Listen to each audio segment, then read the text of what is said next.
first experience I ever had with Kingdom Hearts 2 was back when I was about a 10 or 11 when I first got the game, knowing fully well that I never actually beat Kingdom Hearts 1 and I didn't even know I needed to play Chain of Memories.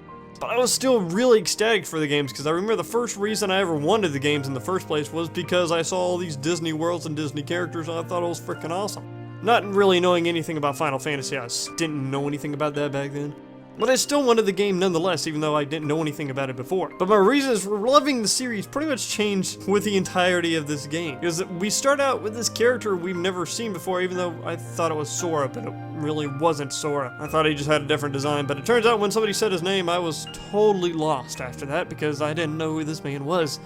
And story-wise, I was completely lost, but something about this first 3 or 2 hours really just captured me. I think it was probably the atmosphere of Twilight Town. From the music was beautiful and just calm, just invited me to play the game without any really worries. But then we got some mystery where somebody stole the word and that word. And also the characters were really likable, and that's what really just kind of kept me playing and made me want to play more.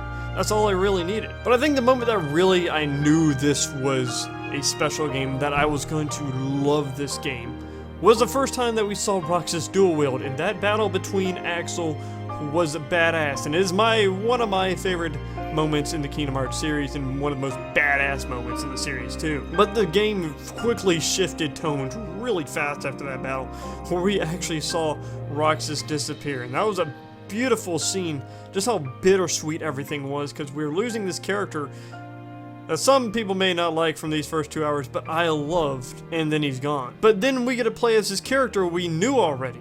We're gonna go on these amazing adventures to these Disney worlds that we love. And it was just beautifully bittersweet. And these first 2 or 3 hours were amazing for that. There wasn't anything special, wasn't anything big. You just played. You may be wondering why the hell we're here, but if you just let down and play the game, it was soothing. That's what I really love about those first 2 or 3 hours. Something I never really did before, or experienced before. And it was beautiful. But the game quickly shifted after we got into Sora, and we got to go to all these different Disney worlds. We got drive forms, we got badass abilities, started doing 50 combos in the air, and it was amazing. I still love that. We get to see all these heroic heroes, and we got to save all these worlds from a new threat and an old threat. And even though I still didn't know what was going on in the story, it all still seemed amazing, and it still seemed really cool, and I could just tell that this game was special. And they hit me again once we got to about the halfway point when we got to Hollow Bastion, where we finally got to speak with King Mickey, somebody that we had not gotten to talk to, as Sora anyways, before. We got to find out all these plot twists. What's actually happening? You still might be a little confused. Some badass boss battles, some just badass atmosphere and music. All these events are happening. And then we get to fight 1,000 Heartless, which still to this day is not as epic as it was before the first time I played it as a kid. It's still freaking epic. And I was terrified when I was a kid because I didn't think I was actually going to fight all these Heartless. I thought it was going to be maybe 50 and that's it, but no, we fight 1,000 Heartless, and that was pretty insane. And I did it the first time, so it wasn't that bad, but still, it was just the entire atmosphere, that situation just was amazing. This game made me care about all these characters even more. Whenever we lost one of the characters, it really hurt. Even if we didn't know the characters that well, it still hurt in some way, especially when it came to Axel, who freaking sacrifices himself because he wanted to save Roxas, even though he wanted to help Sora too, but he was doing it for his friend that we would learn later he had a really strong connection with. And it's another bittersweet moment because we lost Axel, but Axel helps us go find Riku and Kairi. And that's just a beautiful, sad moment that I probably will never forget because it was just so sad and so impactful. That's one of the things I think I love a lot about this game too, is it handles bittersweet moments amazingly. Even though there's maybe something sad happening, there's always a good side to it. I don't think there's a moment in the game where something bad happens and nothing good ever comes off of it. And as the game's concluding, we go through amazing string of events again, just with all these epic boss battles, and then we finally get to the final boss battles, where it's pretty much larger than freaking life, where we cut buildings in half. I'm not sure how that's still physically possible, but who cares?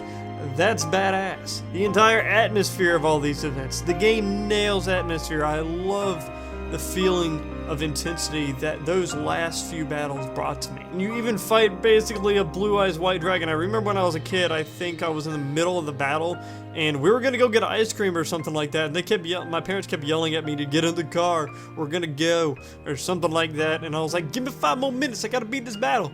And I stalled enough so I could actually beat the battle, and then I gotta go get ice cream. That was a pretty good day, if I say so myself. I got some ice cream. And then I'm pretty sure I beat the game at that night. Because there was only one more boss battle after that too. And that last boss battle, I don't really know how to explain it other than epic. You're fighting a man with lightsabers that flies and spins and shoots laser beams and shit.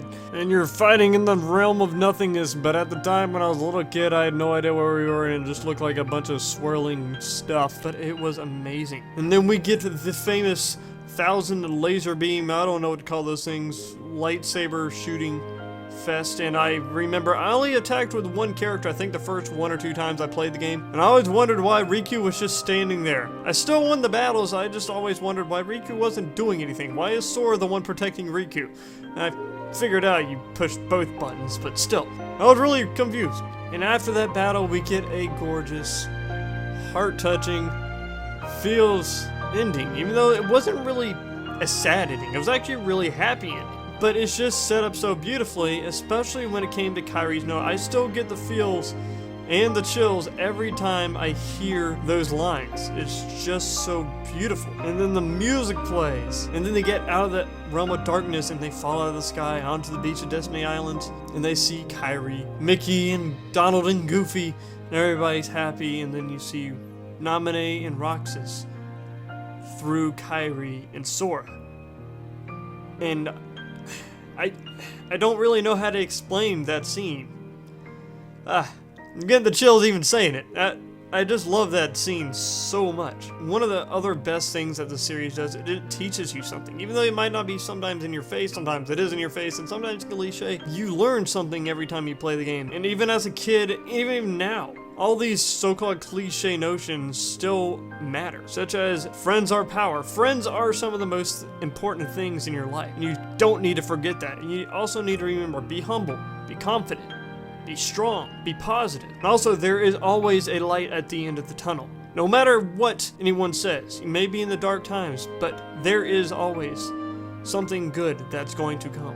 And seeing kind of this whole transformation through a character like Riku, I think really helps this. A character that starts out in the darkest of dark and is just an asshole, and then he grows to be one of the most mature and strongest characters at the end of the game, shows that you can do it.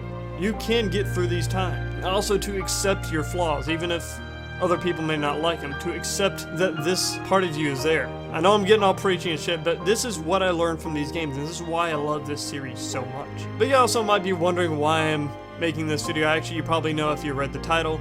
It is because it's Kingdom Hearts 2's 10th birthday, and I thought, hey, might as well make a video of going through my experiences with the entire series or these games, and to explain why this is my favorite game of all time. And I'm pretty sure through all this you can kind of see why I think that.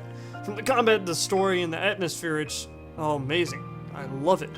And the charm that the game gives off. I would like to just say happy birthday, Kingdom Hearts 2. Thank you, Tetsuya Nomura. Thank you, the entire Square Enix company. And thank you for bringing us this beautiful and amazing series. And I cannot wait for Kingdom Hearts 3. You have no idea how much I am looking forward to that game. And I know lately, a lot of people have been down about the latest trailer that's been out, that's been released at Jump Fest, and saying it's not what we wanted. It's a little underwhelming, and just been complaining that we haven't gotten the big things like worlds and new characters being revealed and stuff like that. But sometimes we just need to look at the things that Kingdom Hearts has actually taught us and actually implement them into real life. Understand that we can't get everything that we want all the time. Understand patience. Because I understand I was somewhat a little underwhelmed too, but I wasn't expecting a whole lot. I wasn't even expecting it at all. I was expecting maybe a 10-second clip of something for it. And again, it's better than nothing. Would you rather not gotten anything at all? If that is, alright, that's cool. But there are so many people out there that are complaining about it, and it's kind of creating a rift and a divide in the community, I think.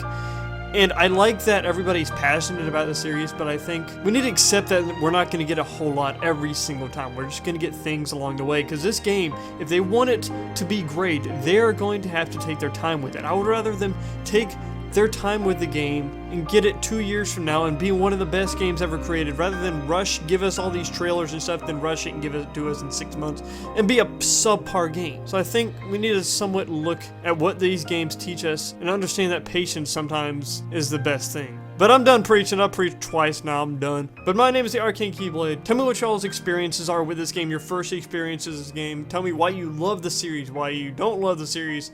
Anything down in the comments, and I will read them all. My name's the Arcane Keyblade, again, and I will see you all in the next video. Peace out.